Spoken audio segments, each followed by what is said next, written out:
What's good, everybody? It's your boy Hamza from Ather Gaming, and today guys I'm coming to you with a brand new deck profile, guys. And yes, this is the follow-up deck profile to the combo tutorial I showed you guys yesterday. So this is the Invoked Dragma deck profile, as well as I want to give a special shout out to Feast the Sniper. I'm going to put his comment up right here. He was asking how you deal with the mirror match, and how when you activate Maximus's effect, they send the two cards to the graveyard as well, and then they can like Entis and something to pop your cards.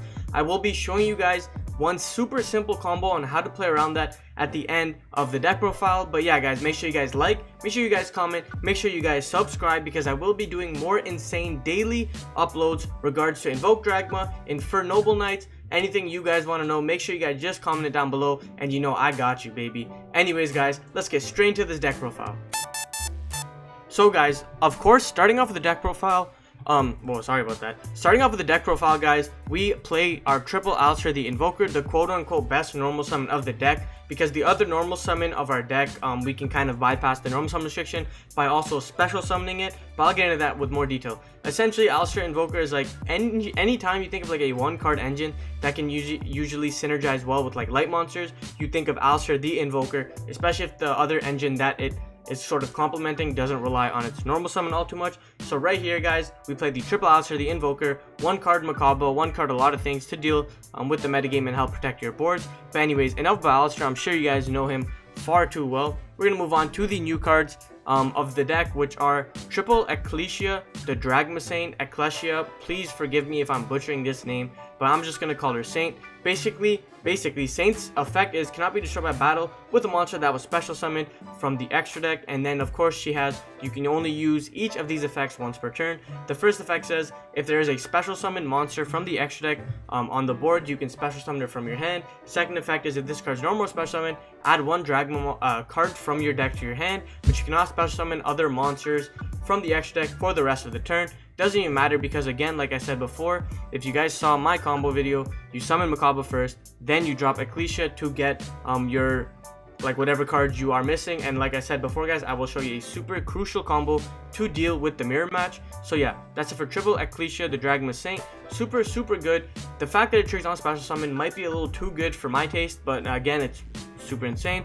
Then again, we are moving on to two of Fleur de Lis, the Dragma Knight, or Fleur de Lis, or Fleur de Lis, however you guys want to say it, the Dragma Knight. And again, she's a 2500 beater, level 8 I think it looks like. Basically she says during the main phase, if there was a special summon monster from the extra deck on the field, quick effect, you can summon her from the hand, then you can negate one face-up monster's effects until the end of the turn. The reason why she's really good is she's a quick effect, summon from the hand to negate anything, and then non-targeting. So like I said before guys, non-targeting negates are some of the strongest in the game, especially that people are playing cards like Magical Midbreaker Field. They're playing other cards that like prevent you from targeting their monsters. So I think that Fleur de Lis is really good in what she provides. Again, she's not even like special summon then trigger effect, so she'll just like trigger once the chain resolves. So she's actually really good because you can kind of like choose and understand like what your opponent's gonna do. So similar to Dingirsu, where when Dingirsu would actually summon and hit the board, Dingirsu would force your opponent to react then and there, or else they ended up just losing cards. Fleur de Lis is really similar, where she kind of forces a negate, and if she doesn't have a negate, she just becomes a negate, especially paired with cards like Macabre. Being able to just hold the Macabre for a threatening spell or trap card is really good in this current metagame. So yeah, just two Fleur de Lis. You can up this to 3 if you want, but right now I'm kind of sticking with 2. Then moving on, we play double Maximus Dragma, or Dragma Maximus. Now this is the card that a lot of people are saying I can cut to 1 just because of the mirror match, and you guys are absolutely correct in that thought process. This is again just my current build. If you guys want to make adjustments, feel free to make adjustments. Again, I'm not the best player in the world, I just call myself the best player in the world. But anyways, so yeah, boom, we played two Maximus Dragma. Basically you can banish one fusion, synchro, XYZ, or link monster from your graveyard, special summon her from the hand. Again, she's a big girl, she ate all of her vegetables, even the cucumbers, even the broccolis. So basically she has the second effect where you can send 2 monsters from the extra deck with different names and force your opponent to do the same. Now this is where my boy Feast the Sniper was telling me, and he said if I actually send 2, my opponent can send 2, and they can send cards like Identity Entis, they can send cards like Omega to help them recover resources, they can send Paraplank Chimera Flesia to search Super Poly.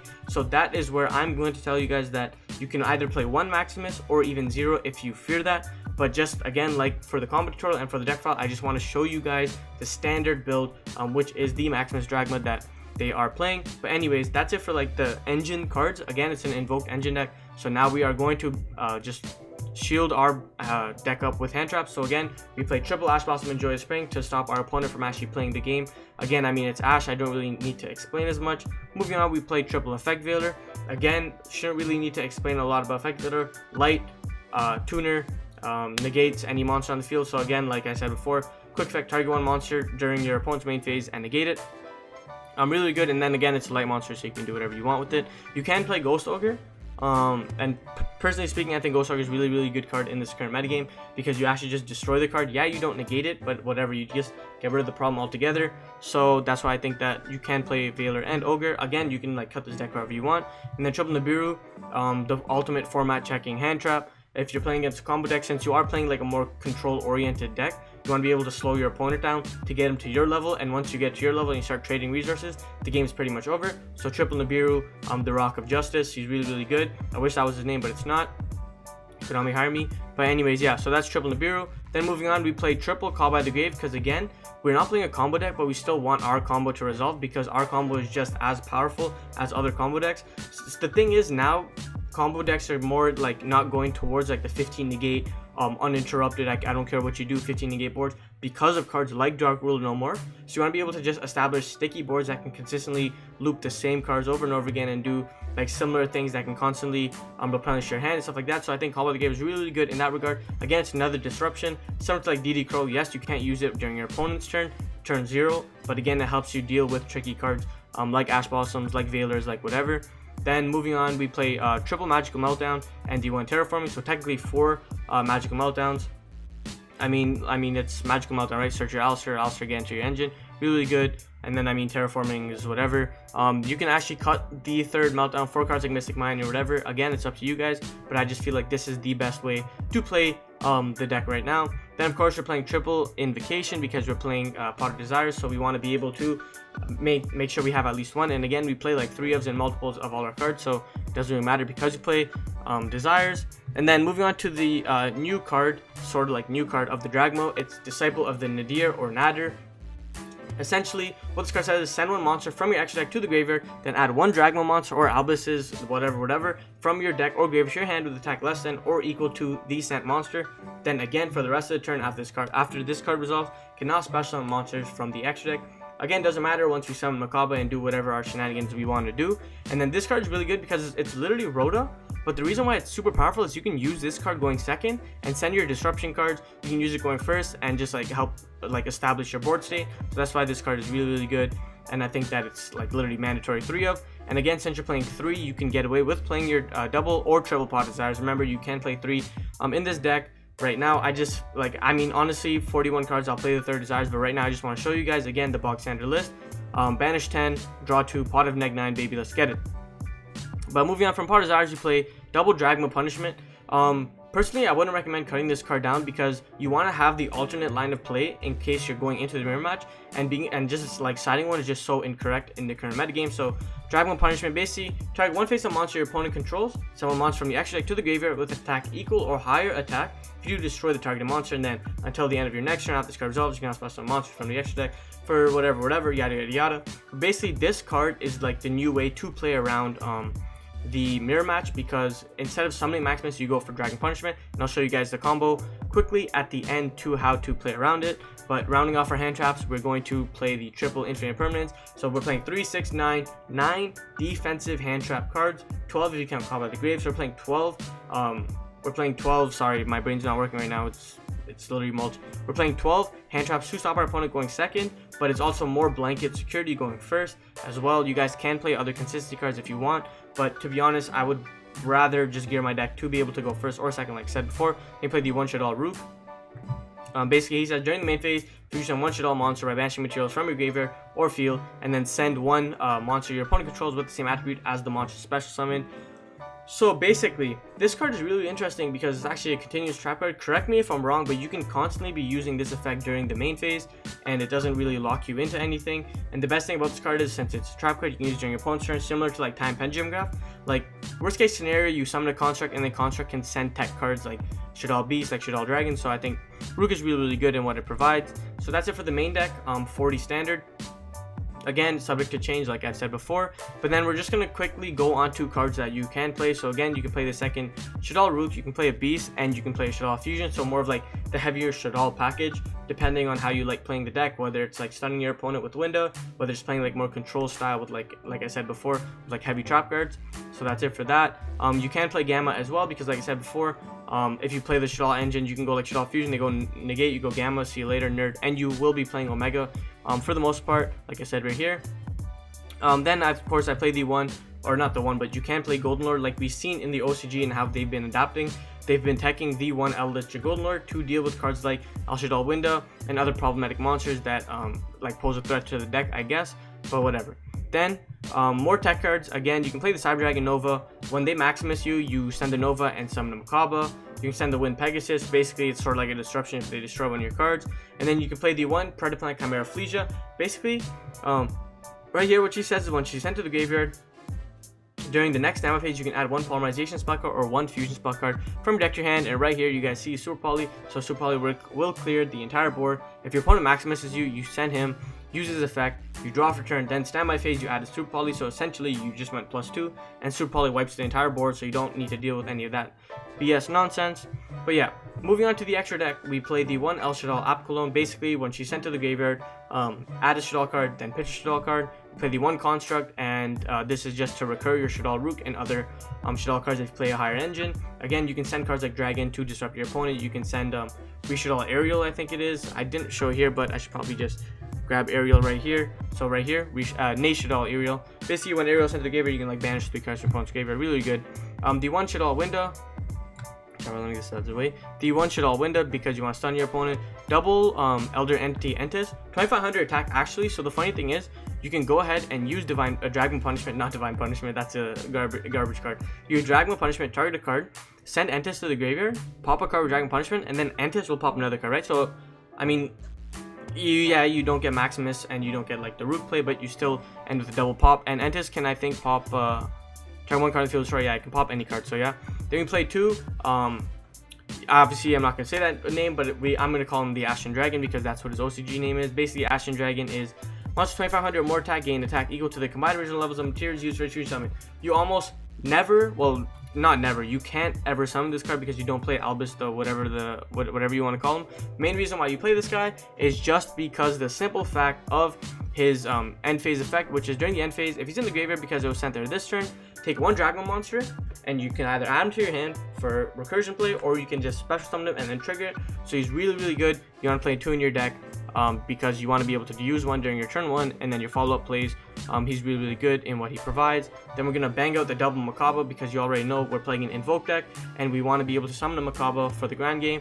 Play the one Invoked Agoides or Aguedis or however you guys want to call him. Please flame me in the comments, guys. I'll allow you on this one. Similar to like a Moonrose Dragon, where if a monster special summon, target one monster your opponent controls, destroy it, or if he's special summoned. So he helps you actually kill your opponent. And then again, one fusion monster, so it's not one monster special summon from the extra deck. A lot of people get that mixed up with the Elysium. You can actually banish from your graveyard. Then he has the effect where you can banish a fusion monster from your graveyard, and then he gains attack equal to the banished monster's attack, so you can actually gain this. So he becomes a big booty beater. Then we play the one Purga Trio to go for game. Play the one Secure Gardener and the Almirage for the Invoked engine combo like package. Play the one Cross Sheep just for I didn't really know what else to put. Like, yeah, you can play Omegas and whatnot, but I just figured like Cross Sheep, you know, 2 monsters. After you summon this bad boy, you like Boros Sword your opponent and kill him. So yeah, so essentially that's it for the deck profile. Like I said before, guys, if you want, you can drop these boys, you can drop this, you can play another Dragon Punishment, you can play counter traps. But anyways, now we're gonna get into the combo, like I said before, to deal with the mirror match, how to counter it, and just essentially how to play around their Dragon Maximus and your Maximus Dragon. So now I'm going to show you guys the combo that Feast the Sniper was asking for, and that is essentially what do I do when I use when my opponent is playing cards like Cyber Dragon Nova, playing cards like Elder Entity Entis, playing cards like Predaplant Chimera Flesia. Sorry, I can't even talk. I'm so excited to show you guys this. And essentially, this is how you deal with it. If you don't want to go the Maximus Dragma route, you want to go more of like a disruption route, you actually use this combo, and hopefully you guys stayed for this combo to see it, or else everybody who, you know, jumped off the video will not understand it. Make sure you guys like, make sure you guys comment. Again, make sure you guys subscribe, make sure you guys comment Alistair Gang right there. But anyways, yeah, gonna go ahead and essentially we are going to do the same play we almost always do when we have our Alistair, which is Alistair into Almirage, which is into Secure Gardna, which is into our Invocation play, which gets us into our Makaba. And then right here, we're going to go ahead and use Invocation's effect to add back Alistair. The super crucial part about this is like 4 summons. So technically you play around Nibiru and you have a negate for the Nibiru if they are going to Nibiru you, which is like almost never worth it. But yeah, right here is where the combo deviates from the other combos like I showed you before. I'm gonna go ahead and use Disciple of Nadir, but what we're going to do is we're going to, instead of sending our App Clone, we're gonna send our Ashen Dragon right then and there, because we're not going for the Shaddoll play, we're not going for the Maximus play, because we can't, right? Because we don't want our opponent to gain all sorts of advantages. So we're just gonna send Ashen Dragon, and this is going to net us our Ecclesia, and that's it. Now we're gonna special summon our Ecclesia, because again we have monsters that will special summon from the extra deck. And now we're going to use Ecclesia's effect to add our Dragon of Punishment. So like I said before, this is now your form of disruption. Instead of going for the Uenda play, instead of going for the Maximus play, which a lot of people aren't happy to do. And then we're going to proceed to the end phase. And now end phase will trigger our Ashen Dragon. So now Ashen Dragon is going to trigger to either take one special or add to your hand. We're going to add our Fleur de Lis for more disruptions. So boom. Like that, guys, I literally just showed you how to play around the Maximus, because a lot of people are teching in Entices and whatever. This is how you deal with it. You just don't even go for the play, right? There's absolutely no reason to go for that play. If you can set up a free negate, and a 2-card popper, then you have follow-up play for the next turn. If you guys like the video, make sure you guys like the video. Make sure you guys comment down below what you guys want to see next. Make sure you guys are subscribed, because we're doing that 6K subscriber giveaway very, very soon, guys. And of course, I would hate if you guys missed it out. And again, guys, like I always say, stay shining, never give up on your dreams. Peace.